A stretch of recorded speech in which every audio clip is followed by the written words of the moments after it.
What's up, guys, and welcome back to the Little Scale Cars YouTube channel. Today in the review box we have the Ferrari 812 Competizione from Bburago. This is one of their newer race and play models. We have reviewed a few of their other race and play stuff in the past, but this is the new 812.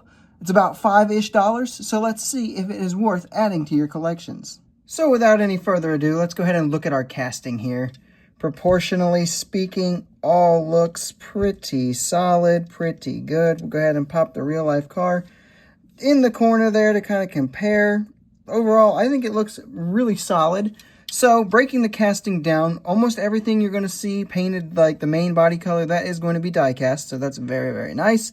We do have a plastic base here. It does have some nice detailing to it. It's very intricate, looks very nice. Rubber wheels, as you would expect at this point. And then we do have this plastic kind of stripe that's been engineered into here. So this like bit stripe thing, I don't know really what you would want to call it, is actually a piece of plastic that's kind of inserted in there, which does have the carbon fiber detailing on it, so it looks pretty good overall. Probably not the way that a lot of people would have done that, but I don't think it looks bad, honestly. No mirrors on this one, sadly, but we do have opening parts, so both doors do open, and they sit there pretty good, not much of a seam line there. And then we do have this back window piece is actually just painted. It's not actually a window piece there. Little disappointing there, but in my opinion, that's not a big deal.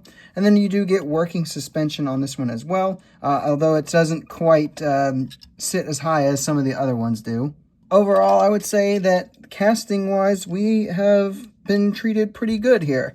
No real complaints other than maybe the lack of mirrors. So for our paint and deco, this first one that we've got here is a very nice Metal Flake silver paint. It's got just a small touch of Metal Flake going around. Then you get the nice yellow stripe down the center with the little black side accents, looking very, very good.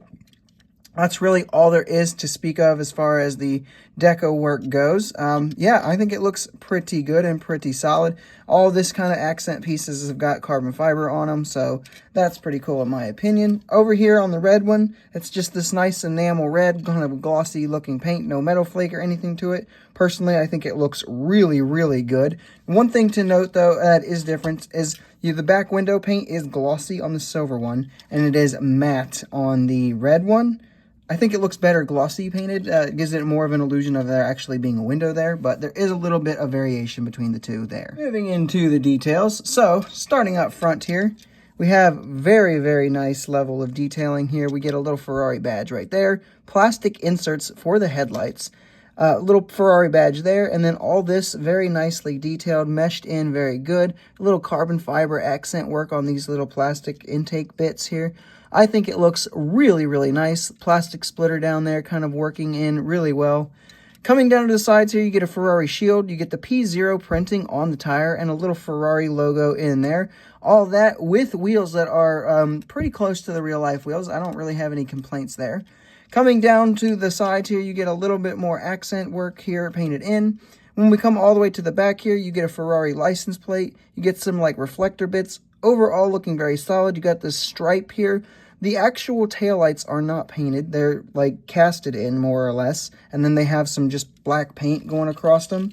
But there's no actual like brake lights painted red or anything, which is odd in my opinion. It's kind of weird that they did it that way. I'm not really sure why.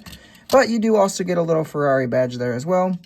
Coming up top here, you can see the interior decently detailed. There's some tampo work on this kind of fastback looking thing. When we open that door, you'll see that there is some decent level of detailing even on the interior here. You can see the Ferrari badge is sitting there on the steering wheel. So pretty solid in all honesty. Like detailing for price is pretty good.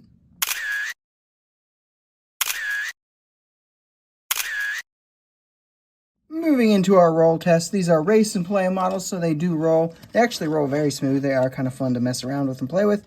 When you put them on the scale, there's a little bit of a weirdness going about. So the red one actually weighs about a full gram more than the silver one, and I have no idea why. So there could be some good variation in the weight that yours has. But when I average these two's weight out together, we get 37.79 grams. So regardless, they actually have some very nice heft to them, considering they have a plastic base. Moving into the pros and cons, getting started with our pros. The biggest pro is that at the time of this filming, there is no cheaper way to get an 812 Competizione into your collection.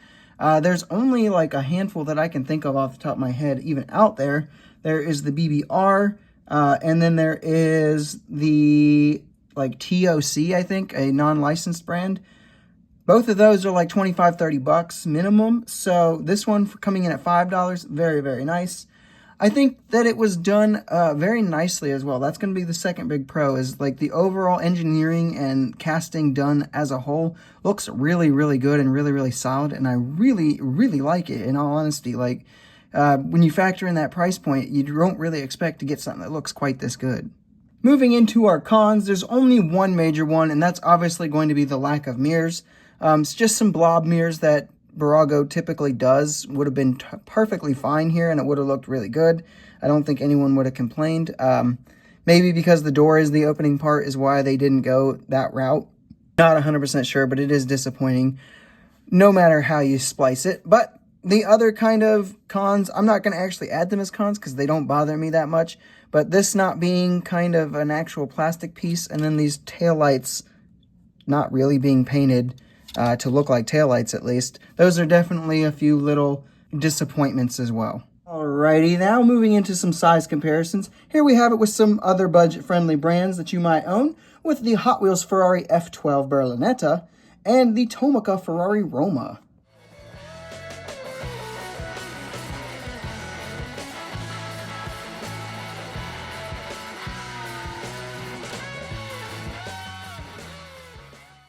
And here we have it with some premium front-engine supercars, with the Tarmac Works Mercedes SLS AMG Black Series and the Stance Hunters Ferrari F12 TDF.